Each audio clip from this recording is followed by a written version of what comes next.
Immune disorder का last part complete करेंगे, जिसमें हम थर्ड और फोर्थ उसके जो सब टाइप्स हैं वो कवर करेंगे।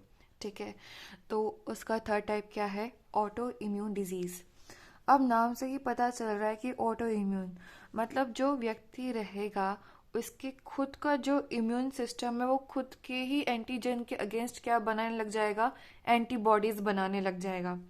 जनरली नॉर्मली क्या होता है कि जो इम्यून सिस्टम है वो डिस्क्रिमिनेट करना जानता है कि हाँ ये बाहर की सेल्स है, ये खुद की सेल्स हैं। लेकिन इसके अंदर क्या होता है, जो चीज़ पार्टीशन करने वाली रहती है कि हाँ ये फॉरेन है, फॉरेन फॉरेन सेल्स हैं और ये खुद की सेल्स हैं, वो चीज़, ये जो एबिलिटी रहती है वो इसमें क्या हो जाती है? लूज हो जाती है। ठीक है, जिस वजह से क्या होता है कि जो इम्यून सिस्टम रहेगा वो खुद के एंटीजन के अगेंस्ट क्या बनाने लग जाएगा? एंटीबॉडीज बनाने लग जाएगा। Autoimmunity is reactivity of the body towards self antigen. Normally the immune system does not show any reactivity to self antigen.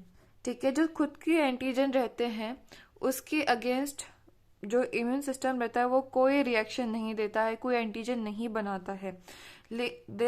They are able to discriminate between foreign antigen and host cell हुआ।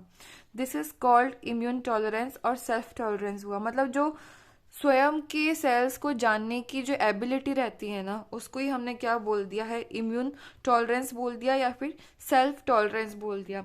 लेकिन जब ये ability खो जाती है कि वो foreign sales हुआ या फिर होस्ट सेल्स हुआ, फॉरेन सेल्स हुआ या फिर खुद की सेल्स के बीच में वो जब डिस्क्रिमिनेट नहीं कर पाता, तो वो किसके अंदर जाता है? ऑटो इम्यून डिजीज के अंदर जाता है। ठीक है, अब ये दो प्रकार का होता है।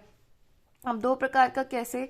एक तो पूरे बॉडी के अगेंस्ट जितने भी सिस्टम है हमारे बॉडी के, उसके अगेंस्ट इम्यूनिटी डेवलप हो गई, जो एंटीबॉडीज हैं वो डेवलप हो गई। या फिर दूसरा क्या है, पर्टिकुलर ऑर्गन के प्रति जो इम्यूनिटी थी उसके अगेंस्ट उसने क्या कर दी? एंटीबॉडीज क्रिएट कर दी। तो पहला क्या हुई? ऑर्गन स्पेसिफिक हुआ। ठीक है, और दूसरा सिस्टमिक हुआ कि जिसमें पूरी होल बॉडी आ गई। अब ऑर्गन स्पेसिफिक में क्या है?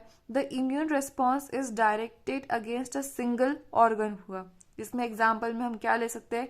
हशीमोटो डिजीज ले सकते हैं, पर्निशियस एनीमिया ले सकते हैं, या फिर डायबिटीज ले सकते हैं, जिसमें क्या रहता है? जो इंसुलिन बनाने वाली जो सेल्स रहती हैं, बीटा सेल्स रहती हैं, उसके अगेंस्ट क्या बन जाती है? एंटीबॉडी बन जाती है। अब सिस्टमिक में क्या है कि पूरे बॉडी में जो इम्यून सिस्टम है उसके अगेंस्ट क्या बन गई? एंटीबॉडीज बन गई, जिसके एग्जाम्पल है एसएलई हुआ और रिमेटॉइड अर्थराइटिस हुआ या फिर शेजोग्रेन सिंड्रोम हुआ। अब एसएलई के अंदर क्या होता है? ऑल ओवर होल बॉडी के अगेंस्ट एंटीबॉडीज बन जाती है। रिमेटॉइड अर्थराइटिस हम ऑलरेडी पढ़ चुके हैं, जिसके अंदर जो जॉइंट्स रहते हैं उसके अगेंस्ट एंटीबॉडी बन जाती है। और तीसरा एग्जाम्पल क्या है? शेजोग्रेन सिंड्रोम हुआ। ठीक है, तो ये हमारा थर्ड वाला पार्ट था, थर्ड सब टाइप था ऑटो इम्यून डिजीज। फोर्थ भी हम इसी में देखेंगे, जिसके अंदर हाँ कुछ ऐसे डिजीज हैं जिसको हम पॉसिबली क्या बोल सकते हैं कि हाँ ये इम्यून डिजीज के अंदर आ सकती है। इसमें बस हम टाइप्स देखेंगे, उसके एग्जांपल्स देखेंगे। जिसमें पहला क्या है? अमाइलोडोसिस, जिसमें क्या होता है? जो प्रोटीन रहता है ना, वो अमाइलॉइड नाम का प्रोटीन रहता है, जो क्या हो जाता है? टिश्यूज और सेल में जाके डिपॉजिट हो जाता है, जिसको मेनली एक तरीके से एग्जाम्पल के तौर पे ले लिया कि हाँ ये एक इम्यून डिजीज के अंदर आगे जाके जा सकती है। सेजनग्रैम सिंड्रोम लिया, जिसके अंदर मेन कैरेक्टरिस्टिक क्या आती है? एक तो व्यक्ति की ड्राई आईज रहनी चाहिए, ड्राई माउथ रहना चाहिए, और ये रिमेटॉइड अर्थराइटिस को भी शो करता है, जो इसके क्लिनिकल फीचर्स में आता है। क्रोनिक डिजीज रहती है, और इसमें ऑटोइम्यून कैसे होता है? जो लैक्राइमल और सलाइवरी ग्लैंड रहती है उसके अगेंस्ट क्या हो जाती है? एंटीबॉडीज बनने लग जाती हैं, जो किसके अंदर आता है? सजोग्रेन सिंड्रोम के अंदर आता है।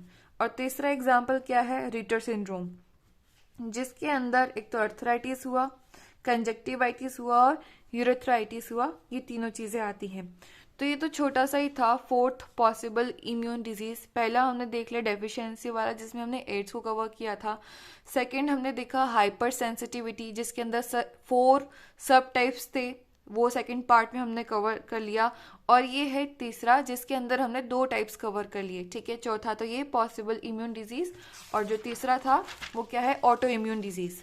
ठीक है, जो ऑटो इम्यून डिजीज अलग से पूछ भी लेते हैं ना, तो हमें ये चीज बता के साथ में रूमेटॉइड अर्थराइटिस का हम वर्णन कर सकते हैं। ठीक है, तो हम लोगों ने इम्यूनिटी का जो पूरा वो टॉपिक था वो कवर कर लिया है।